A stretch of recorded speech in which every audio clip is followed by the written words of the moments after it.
Hi there, folks. This is Craig Feather here, and today we're doing Thanksgiving preparations. So the first thing we need to do today is to brine our turkey. This year I found a recipe in Bon Appetit for sheet pan turkey. You can find that recipe on Pinterest also. Or if you subscribe to Bon Appetit, it's on the website.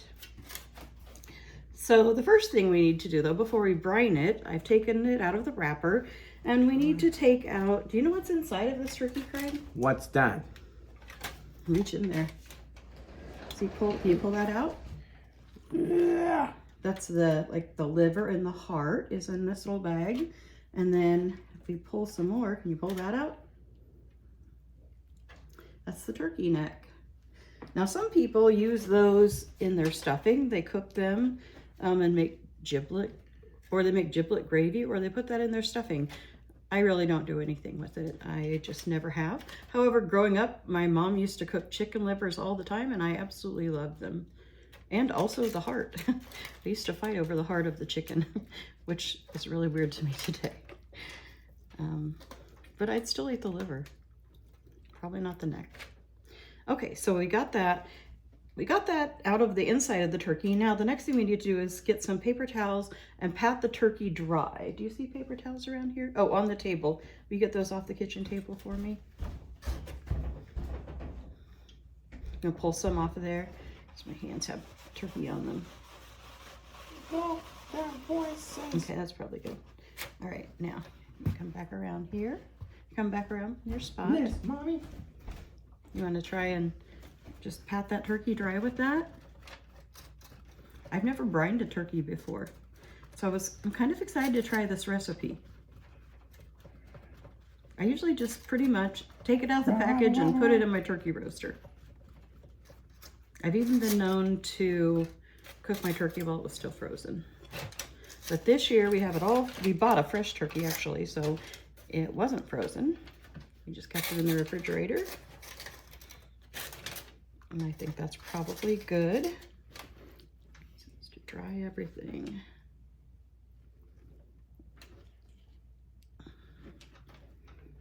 Get that out the inside of it. So blood. Okay, now I think we will wash our hands now, okay? Wash? Yeah, if you're touching that turkey, let's wash our hands. And I'll wash mine after you're done. I'm gonna get some already on. Okay. I can't wait for Flora Condo. I know, me too. It's going to be so fun. And I can't wait for the Grinch's breakfast. Oh, I know, me too. Looks dry enough. Looks dry enough. Okay, so the next step is to make the brine mixture. And so we're going to put it in this measuring cup. I got this at Marshall's. I love this measuring cup. It's so cute. I actually got it last year on clearance. So the first thing we need is 1/3 of a cup. It says Morton or diamond salt. We just had this on hand. You could probably use any. So we need to measure out 1/3 of a cup and pour it into the measuring cup. Oh, here, you're not even in the picture. Here, now you're gonna put that in this measuring cup. Wait. Maybe we'll scoot our turkey a little bit here. So you can come over here and be in the picture. Okay, and then the next thing we need is, yeah, you're good. 1/4 of a cup of light brown sugar. 1/4. Really pack that in there good. I've never heard of brining a turkey with brown sugar. I think it sounds really good. How's that? That's probably good. And then we need 1 tablespoon of smoked paprika. So here's our smoked paprika. This is also something that I purchased from Marshall's, but I'm pretty sure you can get it on Amazon. That's my best guess of where you could get it. Or you don't have to use this brand of smoked paprika. This one? Yep, that looks good. All right, now we need to can you get me a fork? And we'll mix it all together.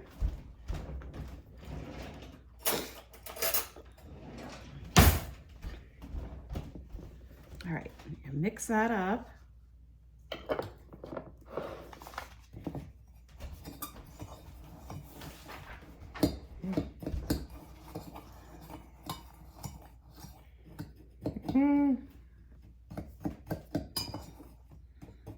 I'll show you what it looks like when he's done stirring. We had some lumps in our brown sugar, didn't we? Greg's doing a good job getting them out. If you notice these, I have a pain patch on the back of my neck because I woke up with a terrible headache. Just if you're wondering what that is peeking out of the collar of my dress. It's getting better. The patch helps. It does wonders when I have a bad headache like this. Okay. Okay. So here's our brine. You can see that. And now it says to rub it over the whole turkey, including any crevices. So you get some in your hand, Craig, and we just will put it on the turkey.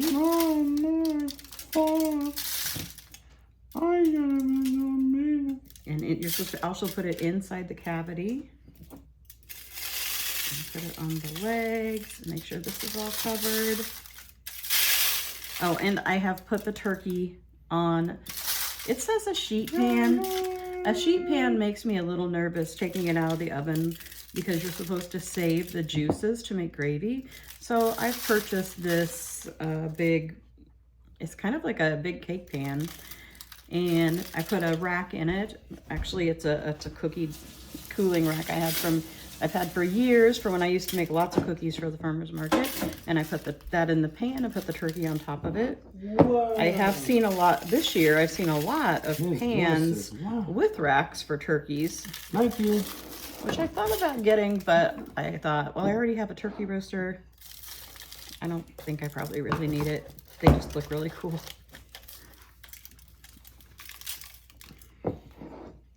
Okay, let's put it all over.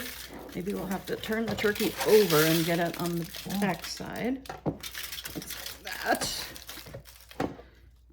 Let's put it over. You gonna rub that over, Craig? And we have a 13-pound turkey here. If you had a bigger turkey, you might want to make some more brine because this is just covering this turkey, I feel like. I'll flip him back over.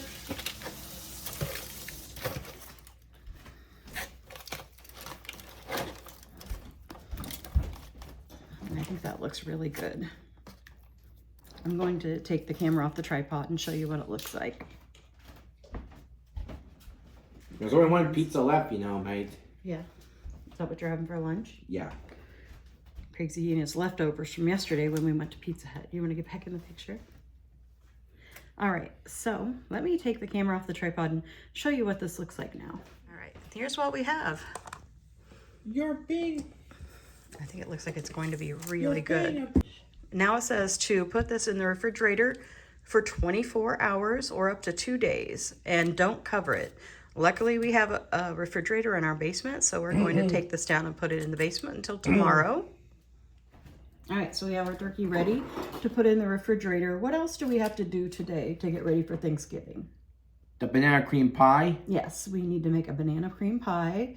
We have a couple of frozen pies I need to make. I have a pumpkin pie that I got from Swan's quite a while ago, so we might as well make that. And Stephanie requested apple pie, so we bought a frozen pie at Walmart yesterday, and we will bake that. We need to get our rolls ready. We need to put those in the pan and get them raising. What else do we make for Thanksgiving? Green bean casserole and scalloped corn, mashed potatoes, and gravy, stuffing. And stuffing. What else? We don't make it, but what else do we have on Thanksgiving? Cranberry sauce. And sweet potato. Yep. Yes, so we have some other things to get ready. We won't do all those today. We'll do some of those in the morning, but we definitely want to get the pies done today and the rolls, and then we'll see what else we get done. I want to finish decorating my last tree, and I have some presents I'd like to get wrapped because after we get back from vacation, we'll have less than 2 weeks until Christmas. So I need to get some things done today. What about you, Craig? What do you plan on doing today besides helping me? Well, I don't know. Are you going to watch some videos? Yeah. You know what else? We need to get our thank you cards out. We're way behind. So we need to do that today too. All right. So I think with that, we will see you a little later. Bye. Bye. So I think probably the last thing we're going to do for today is chop up the celery and the onions for our stuffing that we'll make tomorrow. And Craig is cutting these pieces of celery down to fit in the chop with, and then we're just chopping it that way. Chop. Makes it very easy. You have to, there you go. I'm gonna say if you push down on the blade with your other hand, we're using these safety knives. One of our very kind viewers sent us these for Craig so that he could cut things on his own. He's doing a good job with them.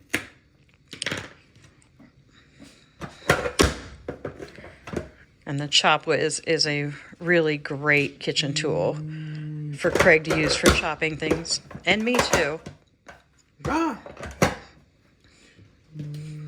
I love the smell of celery. Do you like the smell of celery, Craig? Yeah.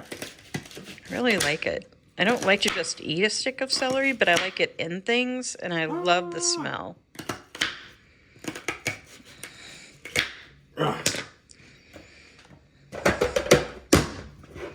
Can you sing a little bit of the Thanksgiving song?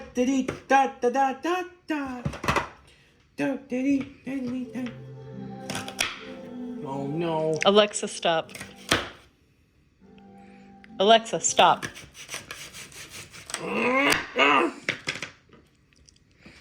It was a tough one, huh? No. You just have to hit it hard. There you go. We might have enough. Let's see. Here, I'll tell you. Here's how to tell. Just leave the lid on it. And then we go like this. Oh, well, we have more than enough. Okay, because we only need 1 cup. So we're going to take that off and then put some in there until we get to the 1 cup line. Okay, stop. No. Yeah, we don't need the rest of it. Okay. So we've got a little extra here. I think that looks pretty good. Now we'll have to move on to the onion. Thing that Craig's going to chop is the onions. Oh, that might be a big piece. Here. Oh, I see. You didn't have. Yeah, just take that one off. There we go. Good problem solving. I think we can. Okay. Craig's got his onion goggles on so that his eyes don't hurt. You show us your face.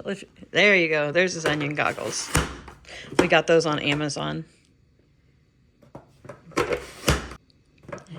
I think this is probably going to take about half an onion. I think stuffing's probably my favorite part of the Thanksgiving meal. Joe's mom used to make it with oysters in her stuffing, and it always tasted so good. But I tried it, and it didn't taste as good as hers.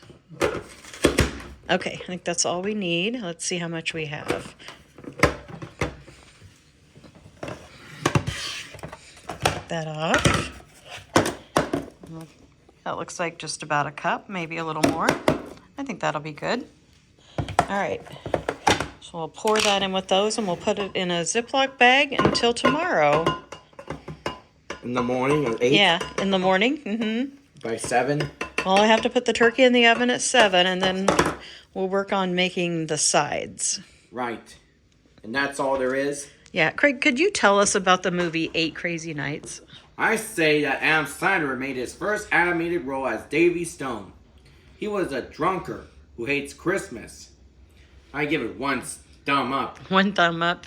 Yeah, it was a really bad movie. Oh. But frankly, I prefer Hotel Transylvania and Leo. I liked Hotel Transylvania. I don't know if I've seen Leo. He's an iguana. Oh. I don't think I've seen that one. All right, you can take those off now. I think we'll be good. Mission accomplished. I got most of my Christmas presents wrapped today. The ones that I have anyway. And I loved it. That's one of my favorite things to do is just sit down and wrap presents and watch something good on TV.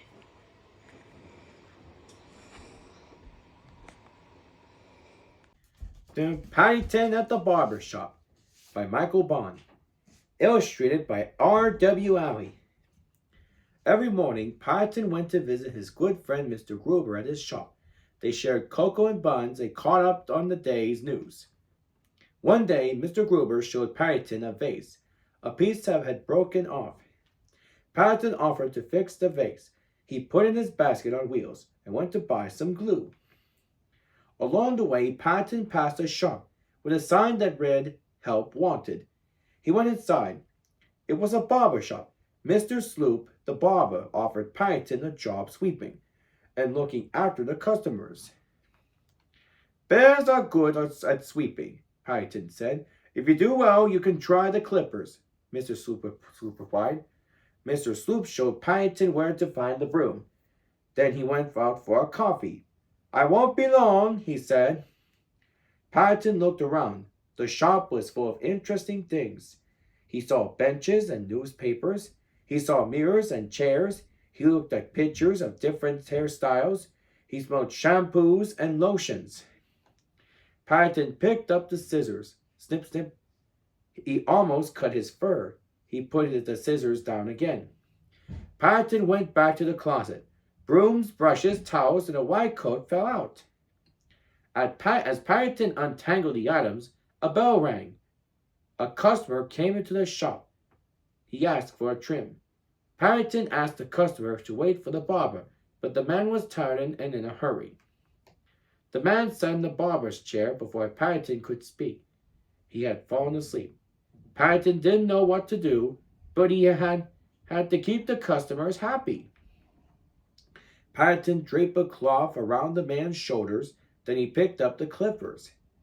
He waved the clippers a few times in the air for practice. Then he moved them through the man's hair. The first cut took all of the man's hair off his head in one swoop.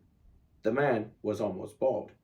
Paddington sat down in his suitcase to think. Then he spotted a bottle high up on the shelf. It was hair-growing tonic. Paddington poured it on the man's head. Paddington waited and waited for the man's hair to grow. Then he looked through his binoculars, but there was still no hair. At a loss, Paddington spun his shopping basket on wheels. He put the vase on the counter and took out a jar of marmalade. He spread the marmalade all over the man's head. He took some hair from the floor and put it on top. Now the man's hair was black and brown and blonde and red. Paddington sighed in relief. When the man woke up, he was not happy. Then he spied Mr. Gruber's face and picked it up.